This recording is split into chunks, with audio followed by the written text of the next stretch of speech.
मासूम चेहरा, शैतानी दिमाग और 600 करोड़ रुपए के साम्राज्य को लात मार करके साजिशों का जो मायाजाल सिया ने बुना, उसने पूरे देश को हिला दिया और सवाल खड़ा कर दिया कि क्या कोई इतना मासूम चेहरा हो सकता है। एक बार धक्का खाने के बाद उस पर दोबारा भरोसा किया जाए, वहीं पहुंच जाया जाए जहां पहले से कत्ल की साजिश इंतजार कर रही थी।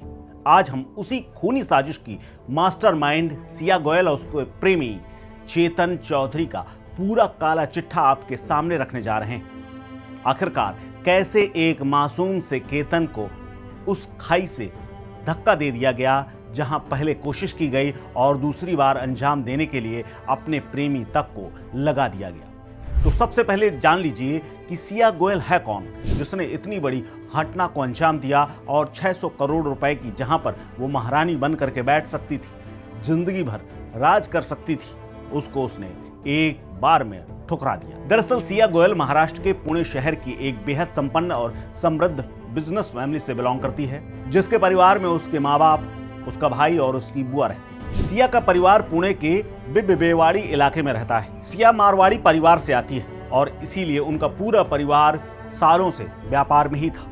ड्राई फ्रूट्स यानी सूखे मेवे और मसालों का विदेशों से वो व्यापार करते थे, वहां से मंगाते थे और यहाँ पर थोक में बेचते थे। अफगानिस्तान, ईरान और कई जगहों से माल इंपोर्ट एक्सपोर्ट करते थे। सिया के पिता बीजी गोयल एंड कंपनी चलाते हैं, उसके वो मालिक हैं। पुणे आसपास लगातार वो कई सालों से थोक में माल पहुंचाते थे। हालांकि दोनों परिवार एक दूसरे को 35 साल से जानते थे।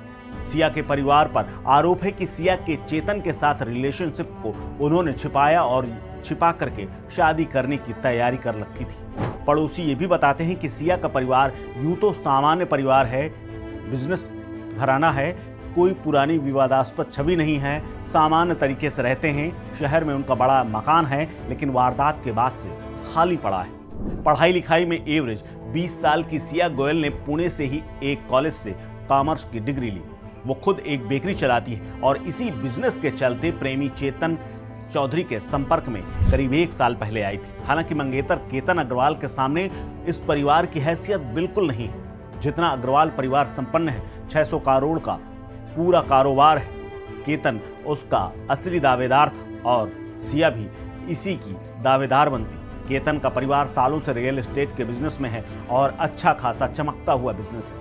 सक्सेस ग्रुप में मार्केटिंग ऑफिसर के तौर पर खुद केतन काम करने लगे थे। सिया और केतन की सगाई इसी साल फरवरी में हुई थी और केतन के मामा ने दोनों के रिश्तों की बात की थी, यानी मामा ने दोनों का रिश्ता लगाया था। शादी इसी साल नवंबर में होनी थी।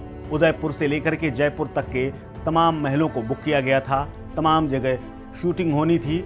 एकदम आलीशान शादी का पूरा प्लान था। परिवार तमाम समारोहों में करीब 15 से 20 करोड़ रुपए खर्च करने वाला था। एक तरफ शातिर और खूंखार इरादों वाली सिया थी, दूसरी तरफ था इस कहानी का वो बदनसीब किरदार केतन अग्रवाल, जो विदेश में पोस्ट ग्रेजुएशन यानी पढ़ाई करने के बाद लौटा था। केतन अपने पिता विशाल अग्रवाल के मशहूर रियल एस्टेट और कंस्ट्रक्शन के बिजनेस में यानी सक्सेस ग्रुप में बतौर मार्केटिंग और फाइनेंस का काम संभाल रहे थे। केतन का परिवार कारोबारी साम्राज्य का अच्छा खासा नाम के साथ साथ पैसे वाले घरानों में गिना जाता था। केतन को सिया से बेपनाह मोहब्बत थी। उसने सिया को अपने इस साम्राज्य की महारानी बनाने से पहले प्रिंसेस वाले ट्रीटमेंट देने शुरू कर दिए थे, जिसके वीडियो लगातार सिया खुद अपने इंस्टाग्राम आईडी पर शेयर करती थी। दोनों की नवंबर में शादी होनी थी। राजस्थान में जयपुर से लेकर के उदयपुर तक के एक से बढ़कर के एक भव्य महलों को बुक किया गया था, प्रोग्राम रखे गए थे।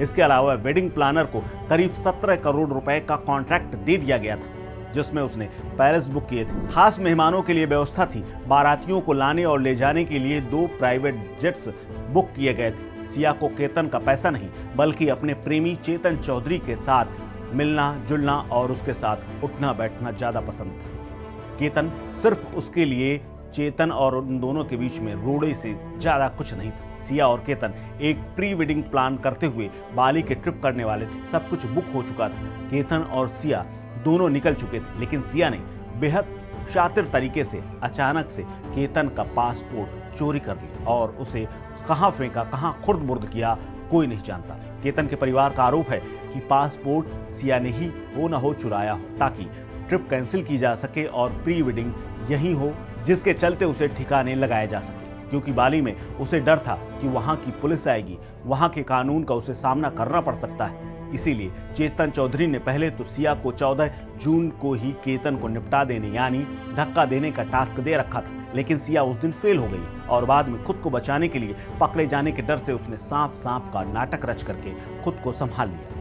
हत्या को हादसा साबित करने के लिए सिया ने कोई कोर कसर नहीं छोड़ी थी। उसने इंस्टाग्राम पर एक भावुक पोस्ट लिखी थी जिसमें यह लिखा था कि वो केतन के साथ डांस करते हुए लिखती है कि तुमने मुझे मेरे जन्मदिन के दिन ही छोड़ दिया, वापस आ जाओ, मैं तुमसे बहुत प्यार करती हूँ। लेकिन वो कहते हैं ना कि अपराधी चाहे कितना भी शातिर हो, एक न एक गलती जरूर करता है। हादसे वाले दिन कड़कती धूप और करीब 33 से 35 डिग्री टेम्परेचर के बीच में उमस भरे मौसम में चेतन चौधरी लोहागढ़ किले में हुडी पहन करके गया था। चेहरा ढक करके पहुंचा था, लेकिन सीसीटीवी कैमरे से वो बच ना सका। वहीं अंतिम संस्कार के बाद जब सिया केतन के घर पहुंची तो केतन की बहन और पिता को उसकी बॉडी लैंग्वेज अटपटी लगी। सिया के घड़ियाली आंसुओं ने और शक पैदा कर दिया। इसी के बाद परिवार ने पुलिस से अलर्ट होकर के बेहद बारीकी से जांच करने की बात कही। जब पुलिस ने कॉल डिटेल, मोबाइल डेटा और सीसीटीवी फुटेज खंगाले तो सिया और चेतन का खूनी खेल